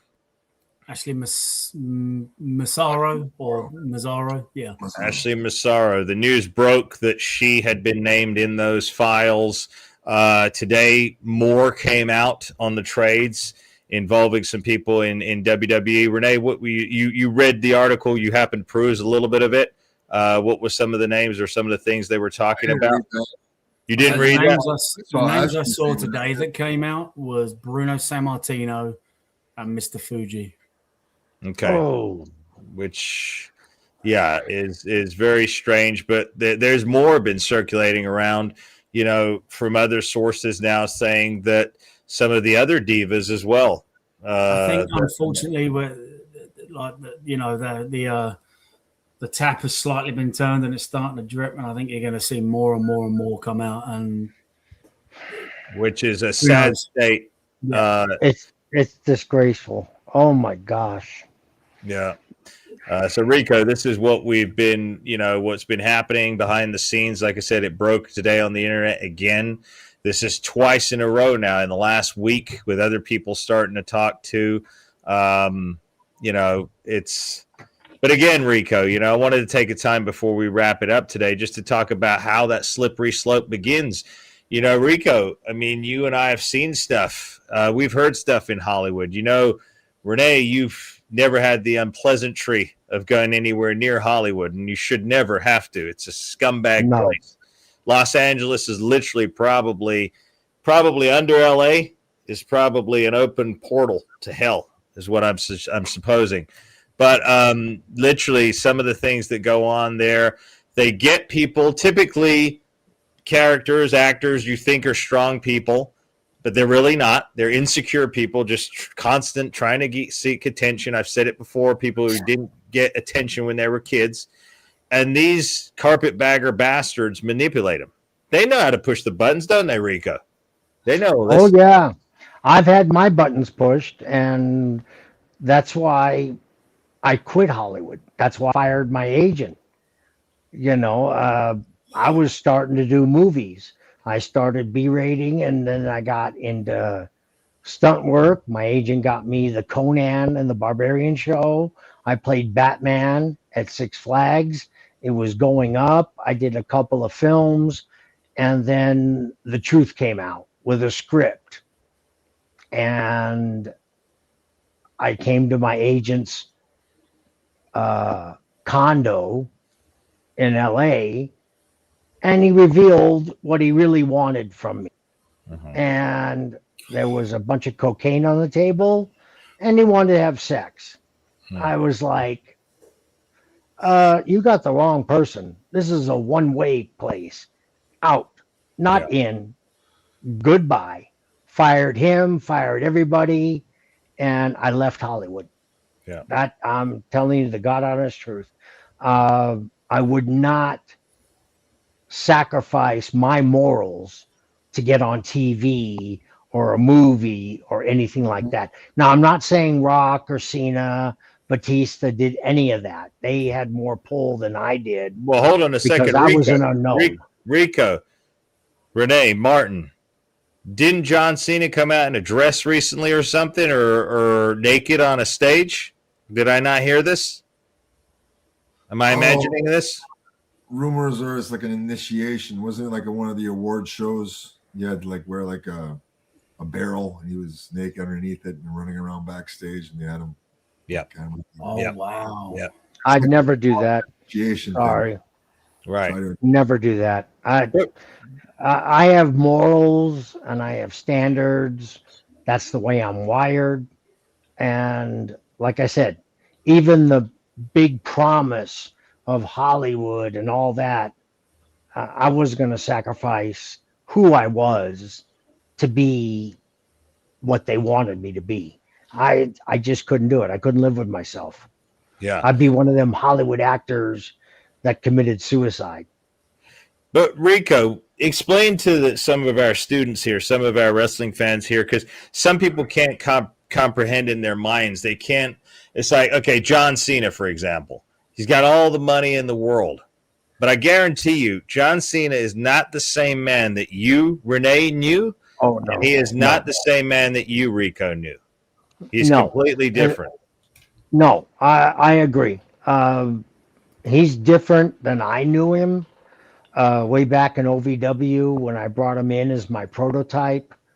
Different man from now, And the funny thing is, I just saw him doing a Hefty Bag commercial with a raccoon. But I mean, you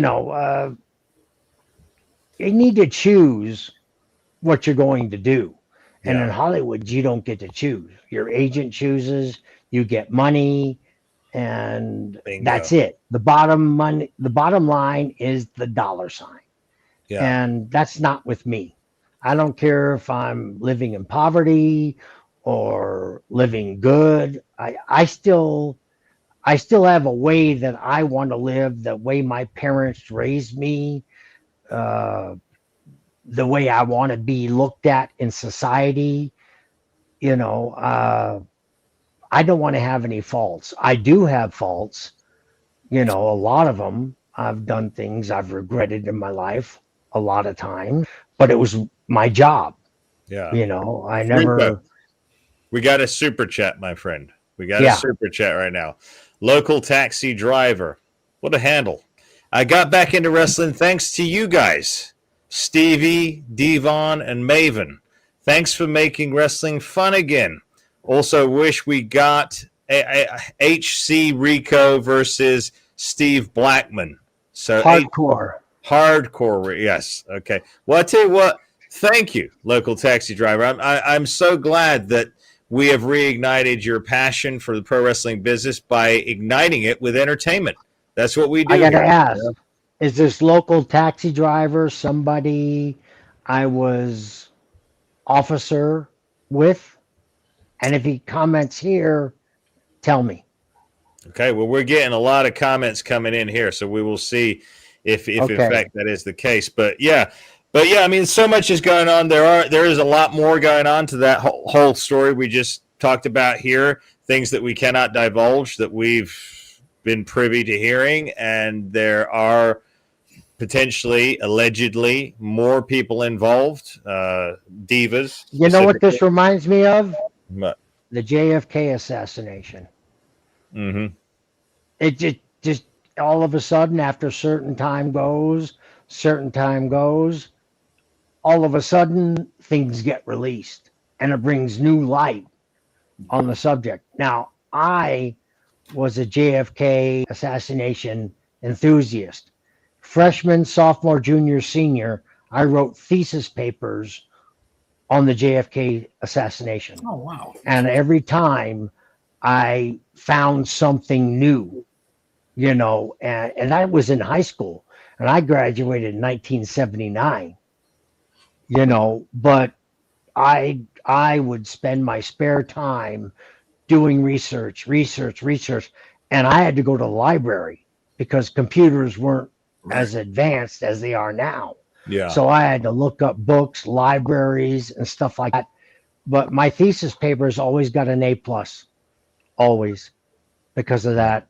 And I've always been fascinated with the JFK assassination. One man firing 3 bullets and 1 bullet going and then turning around and coming back. Come on. You're not talking to an idiot.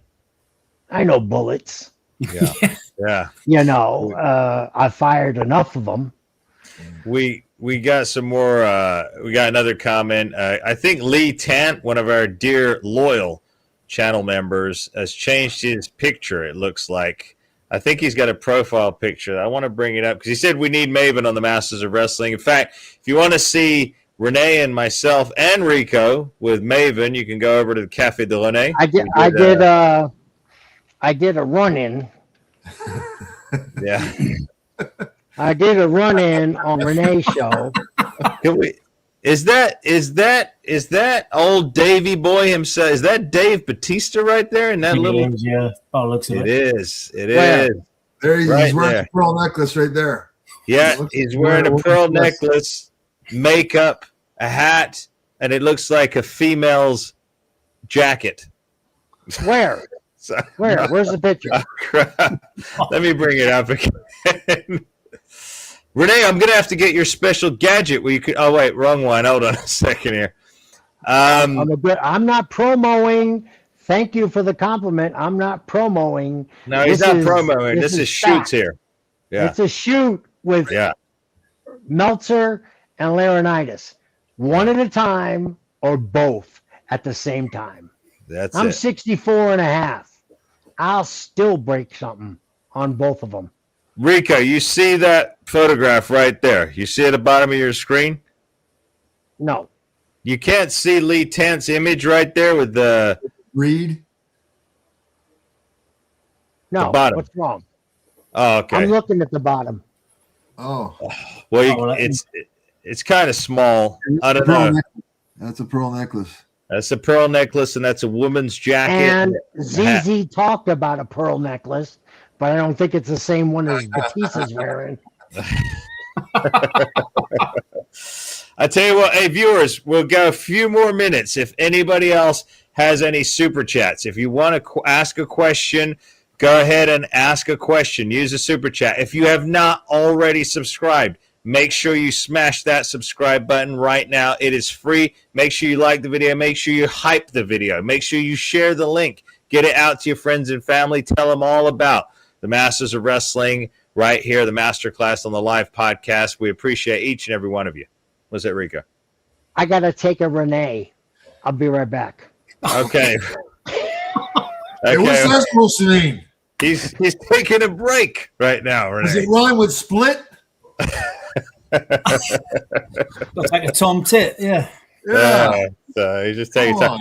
Renee, who have we Yes. got lined up on Friday on the cafe?